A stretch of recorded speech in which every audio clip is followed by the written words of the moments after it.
Hey guys, welcome back to Tip Tuesday. I'm Kristen, sister number 2 from Six Sisters Stuff, and today we're talking about the Instant Pot and things you don't want to do when using one.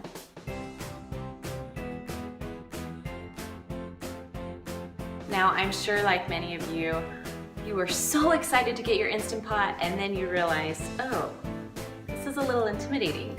I'll be honest, mine sat in my box for about 3 months before I dared to finally open it.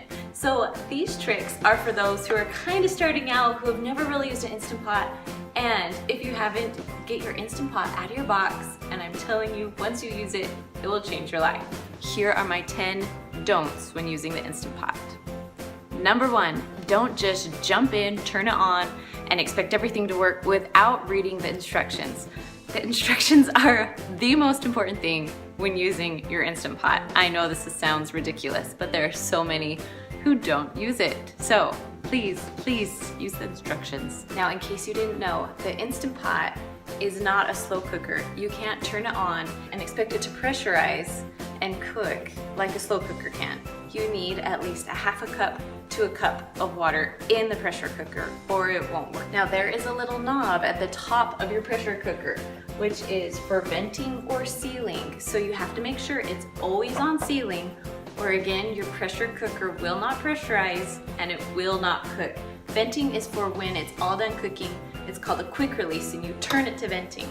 But for now, when you want it to pressurize, be sure it's on sealing. I've done this many times, stuck something in here and it didn't cook. I couldn't figure out why. Oh, because I was on venting, not sealing. Do not stick your hand over the vent when a recipe calls for a quick release. If you do, you will burn your hand. And yes, I did experience this. So I would suggest using a hot pad or being very careful, making sure your hand is not in the way when you're ready to vent. Do not overfill the Instant Pot because 1, it takes forever to pressurize, 2, sometimes it doesn't even pressurize, and 3, sometimes it won't even close if you're overfilled. So your food doesn't cook as evenly, it could burn, it could not cook at all.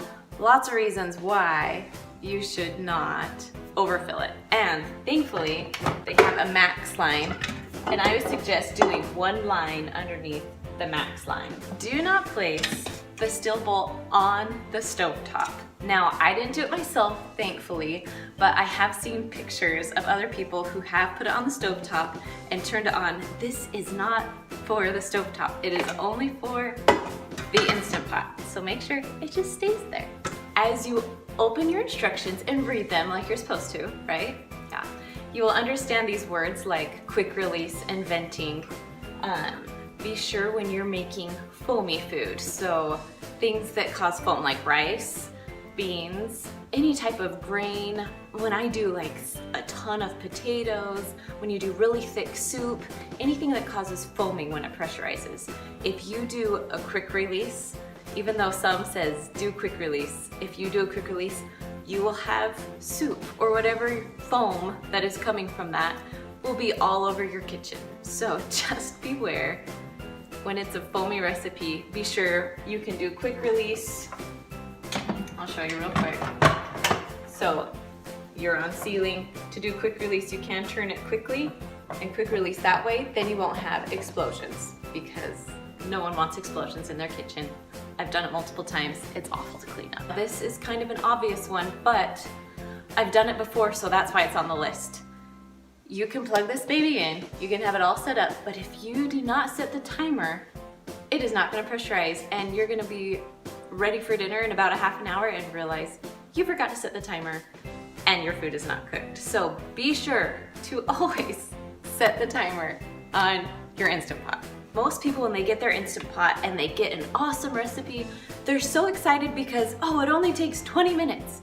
Well, just be sure to add an extra 10 to 20 minutes onto that final time because it really does take 10 to 20 minutes for it to pressurize. People get frustrated and are angry at the people who write the recipes. And so just be sure it is gonna take an extra 10 to 20 minutes to pressurize. Now, obviously, there are a lot more tips and tricks that go along with the Instant Pot, but these are just the ones that I had experience with that I thought it would be helpful for new people who have an Instant Pot. Now, I do have a suggestion. If you are brand new to the Instant Pot community, I highly suggest going to the Facebook group. It's called Instant Pot Recipes. They literally have hundreds of recipes you can try that people actually have tried and taken pictures and share with you. It's a great group to be a part of. So if you're new to that, go check out that Facebook group. Well, I hope these Instant Pot don'ts can help you as you're making recipes for your family. Be sure to give us a big thumbs up or a comment if you like our Instant Pot post or if you want to see more Instant Pot recipes. And don't forget, if you haven't done it, subscribe to our channel. All right, guys, we'll see you later.